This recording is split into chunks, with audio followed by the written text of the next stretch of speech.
ಅಮರಾವತಿ ರಾಷ್ಟ್ರೀಯ ಹೆದ್ದಾರಿ 16ರಲ್ಲಿ ವೇಗವಾಗಿ ಬಂದ ಲಾರಿಯೊಂದು ರಸ್ತೆ ಡಿವೈಡರ್ ದಾಟಿ ಮತ್ತೊಂದು ಲಾರಿಗೆ ಡಿಕ್ಕಿ ಹೊಡೆದ ಪರಿಣಾಮ 4 ಸಾವನ್ನಪ್ಪಿರುವ ಘಟನೆ ಆಂಧ್ರ ಪ್ರದೇಶದ ಕಾಕಿನಾಡ ಜಿಲ್ಲೆಯಲ್ಲಿ ನಡೆದಿದೆ. ಗುರುವಾರ ಮಧ್ಯರಾತ್ರಿ ಪ್ರತಿಪಾಡು ಎಂಬಲ್ಲಿ ಅಪಘಾತ ಸಂಭವಿಸಿದೆ ಎಂದು ಪೊಲೀಸರು ತಿಳಿಸಿದ್ದಾರೆ. ಡಿಕ್ಕಿಯ ರಭಸಕ್ಕೆ ಕ್ಯಾಬಿನ್ನಲ್ಲಿ ಬೆಂಕಿ ಕಾಣಿಸಿಕೊಂಡು 2 ಲಾರಿಗಳ ಚಾಲಕರು ಮತ್ತು ಕ್ಲೀನರ್ಸ್ ಸ್ಥಳದಲ್ಲೇ ಸಜೀವ ದಹನಗೊಂಡಿದ್ದಾರೆ. ಮತ್ತೊಬ್ಬ ವ್ಯಕ್ತಿ ಆಸ್ಪತ್ರೆಯಲ್ಲಿ ಚಿಕಿತ್ಸೆ ಪಡೆಯುತ್ತಿದ್ದಾಗ ಸಾವನ್ನಪ್ಪಿದ್ದಾನೆ. ಘಟನೆಯಲ್ಲಿ 2 ಲಾರಿಗಳು ಸುಟ್ಟು ಕರಕಲಾಗಿವೆ. ಅತಿ ವೇಗವೇ ಅಪಘಾತಕ್ಕೆ ಕಾರಣ ಎಂದು ಪ್ರಾಥಮಿಕ ವರದಿಯಲ್ಲಿ ತಿಳಿಸಲಾಗಿದೆ. ಹೆಚ್ಚಿನ ತನಿಖೆ ನಡೆಯುತ್ತಿದೆ.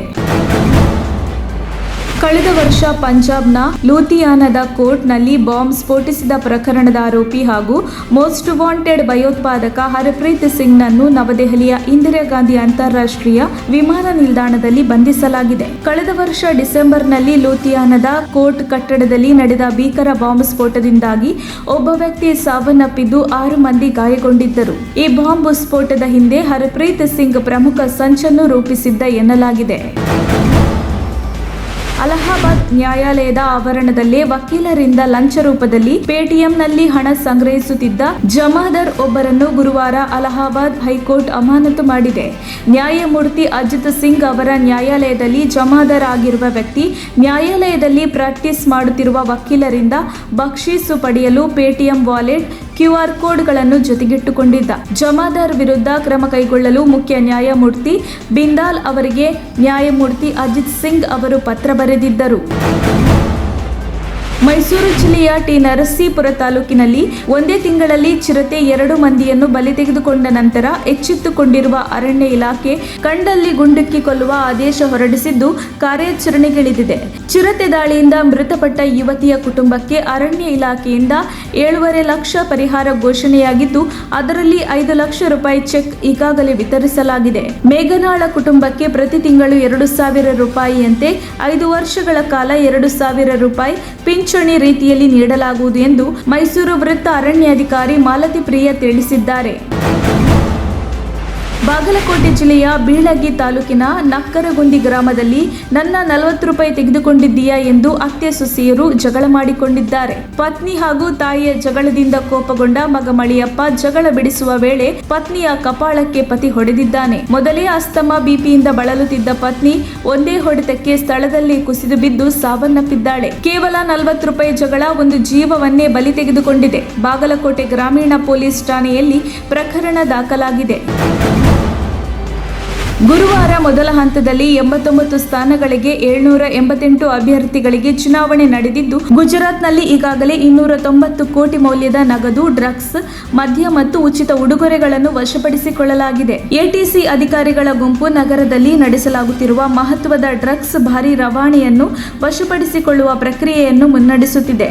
ಈ ತಂಡವು ಸುಮಾರು 478 ಕೋಟಿ ಮೌಲ್ಯದ ಸರಿಸುಮಾರು 143 ಕೆಜಿ ಮೆಫೆಡ್ರೋನ್ ಸಿಂಥೆಟಿಕ್ ನಾರ್ಕೋಟಿಕ್ಸ್ ಅನ್ನು ಪತ್ತೆ ಮಾಡಿದೆ ಮತ್ತು 2 ಮೆಫೆಡ್ರೋನ್ ಔಷಧಿ ತಯಾರಿಕಾ ಕೇಂದ್ರಗಳನ್ನು ಪತ್ತೆ ಮಾಡಿದೆ.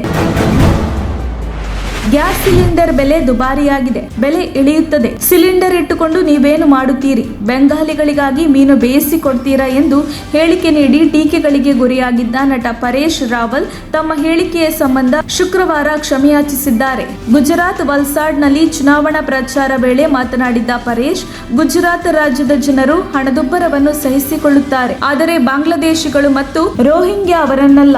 ಗ್ಯಾಸ್ ಸಿಲಿಂಡರ್ಗಳು ದುಬಾರಿಯಾಗಿವೆ, ಆದರೆ ಅವುಗಳ ಬೆಲೆ ಕಡಿಮೆ ಆಗಲಿವೆ. ಗ್ಯಾಸ್ ಸಿಲಿಂಡರ್ಗಳೊಂದಿಗೆ ನೀವು ಏನು ಮಾಡುತ್ತಿದ್ದೀರಿ? ಬಂಗಾಳಿಗಳಿಗೆ ಮೀನು ಬೇಯಿಸುತ್ತಿದ್ದೀರಾ ಎಂದು ಕೇಳಿದ್ದರು. ಜೈಪುರದಲ್ಲಿ 1.90 ಕೋಟಿ ರೂಪಾಯಿ ವಿಮಾ ಮೊತ್ತವನ್ನು ಪಡೆದುಕೊಳ್ಳಲು ಸಂಚು ಮಾಡಿದ ಗಂಡನೊಬ್ಬ ಹೆಂಡತಿಗೆ ಅಪಘಾತ ಮಾಡಿಸಿ ಕೊಂದಿರುವ ಘಟನೆ ರಾಜಸ್ಥಾನದಲ್ಲಿ ನಡೆದಿದೆ. ರೌಡಿ ಶೀಟರ್ಗೆ ಸುಪಾರಿ ಕೊಟ್ಟಿದ್ದ ಗಂಡ ಯಾರಿಗೂ ಅನುಮಾನ ಬಾರದ ಹಾಗೆ ಹೆಂಡತಿ ಪ್ರಯಾಣಿಸುತ್ತಿದ್ದ ಸ್ಕೂಟಿಗೆ ಕಾರಿನಿಂದ ಡಿಕ್ಕಿ ಹೊಡೆದು ಕೊಲ್ಲಿಸಿದ್ದಾನೆ. ತನಿಖೆಯ ಸಮಯದಲ್ಲಿ ಮಹೇಶ್ ಚಂದ್ ತನ್ನ ಪತ್ನಿಯ 1.90 ಕೋಟಿ ರೂಪಾಯಿ ವಿಮಾ ಹಣಕ್ಕಾಗಿ ತನ್ನ ಹೆಂಡತಿಯನ್ನು ಕೊಲ್ಲಲು ಸಂಚು ರೂಪಿಸಿದ್ದ ಎಂದು ಜೈಪುರ ಪಶ್ಚಿಮದ ಡಿಸಿಪಿ ವಂದಿತಾ ರಾಣಾ ಹೇಳಿದ್ದಾರೆ. 2 ತಿಂಗಳ ಹಿಂದೆ ನಡೆದ ಈ ಘಟನೆ ಹಿಟ್ ಅಂಡ್ ರನ್ ಕೇಸ್ ಅನ್ನಿಸಿಕೊಂಡಿತ್ತು. ಆದರೆ ಈ ಪ್ರಕರಣ ಇದೀಗ ಕೊಲೆಯಾಗಿ ದಾಖಲಾಗಿದೆ. ಮಧೂರು ಪುರಸಭೆಯಲ್ಲಿ ಎಲ್ಲವೂ ಮಾಯವಾಗುತ್ತಿದೆ. ಪುರಸಭೆಗೆ ಸೇರಿದ ಆಸ್ತಿ ನಿರ್ವಹಣೆ ಕಡತ ಸೇರಿದಂತೆ ಕೆಲವೊಂದು ಅಮೂಲ್ಯ ಕಡತಗಳು ನಾಪತ್ತೆಯಾಗಿವೆ. ಕಡತ ನಾಪತ್ತೆ ಪ್ರಕರಣದಲ್ಲಿ ಕೋಟ್ಯಾಂತರ ರೂಪಾಯಿ ಅವ್ಯವಹಾರ ವಾಸನೆ ಮೂಗಿಗೆ ಬಡಿಯುತ್ತಿದ್ದು, ಸುಮಾರು 500 ಕೋಟಿ ರೂಪಾಯಿ ಮೌಲ್ಯದ ನಿವೇಶನಗಳಿವೆ. ಆದರೆ ನಿವೇಶನ ನಿರ್ವಹಣೆ, ಆಸ್ತಿ ಪರಬಾಧೆ, ಆಸ್ತಿ ಮಾಲೀಕತ್ವ ಕುರಿತ ಫೈಲ್ ಮಾತ್ರ ನಾಪತ್ತೆಯಾಗಿದೆ. ಈಗಾಗಲೇ ಪುರಸಭೆಯಲ್ಲಿ ಆಸ್ತಿ ನಾಪತ್ತೆ ಪ್ರಕರಣ ಸದ್ದು ಮಾಡಿತ್ತು. ಕಡತ ನಾಪತ್ತೆ ಬಗ್ಗೆ ತನಿಖೆ ನಡೆಸಿ ತಪ್ಪಿತಸ್ಥರಿಗೆ ಅಧಿಕಾರಿಗಳಿಗೆ ಶಿಕ್ಷೆ ಆಗಬೇಕು ಎಂಬ ಕೂಗು ಮದ್ದೂರಿನಲ್ಲಿ ಕೇಳಿಬಂದಿದೆ.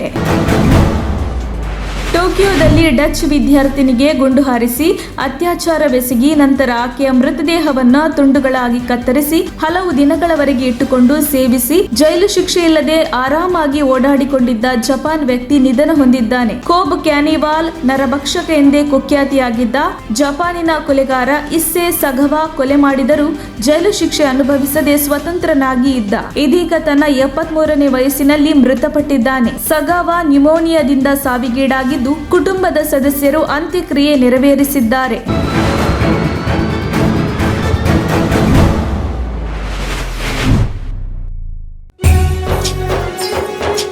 ನಿಮ್ಮ ಮೆಚ್ಚಿನ ನಮ್ಮ ತುಮಕೂರು ಮಾಧ್ಯಮ 1 ವರ್ಷ ಪೂರೈಸಿದ ಈ ಸಂದರ್ಭದಲ್ಲಿ ನಮ್ಮ ತುಮಕೂರು ಮಾಧ್ಯಮ ನಿಮಗೆ ಧನ್ಯವಾದಗಳನ್ನ ತಿಳಿಸುತ್ತದೆ ಮತ್ತು ನಿಮ್ಮ ಪ್ರೀತಿಗೆ ಸದಾ ಚಿರಋಣಿಯಾಗಿರುತ್ತದೆ. ನೀವು ನಮ್ಮ ಮೇಲೆ ಇಟ್ಟ ನಂಬಿಕೆಯನ್ನು ಉಳಿಸುವ ಪ್ರಾಮಾಣಿಕ ಪ್ರಯತ್ನವನ್ನ ನಮ್ಮ ತಂಡ ಖಂಡಿತವಾಗಿಯೂ ಮಾಡುತ್ತದೆ. ಗೆಲುವಿನ ಹಾದಿಯಲ್ಲಿ ಸದಾ ನಮ್ಮ ಜೊತೆಯಾಗಿರಿ. ನಮ್ಮ ಚಾನೆಲ್ ಅನ್ನು ಸಬ್ಸ್ಕ್ರೈಬ್ ಮಾಡಿ. ಸುದ್ದಿ ಅನ್ನೋದು ಬರೀ ಕಥೆಯಾಗದೆ ನಮ್ದ ಜೀವ ಗಾಳಿಗೆ ಬೆಳಕಾಗಿದೆ, ಗೆಲುವಿನ ಹಾದಿಯಲ್ಲಿ ನಗು ಮೂಡಿದೆ.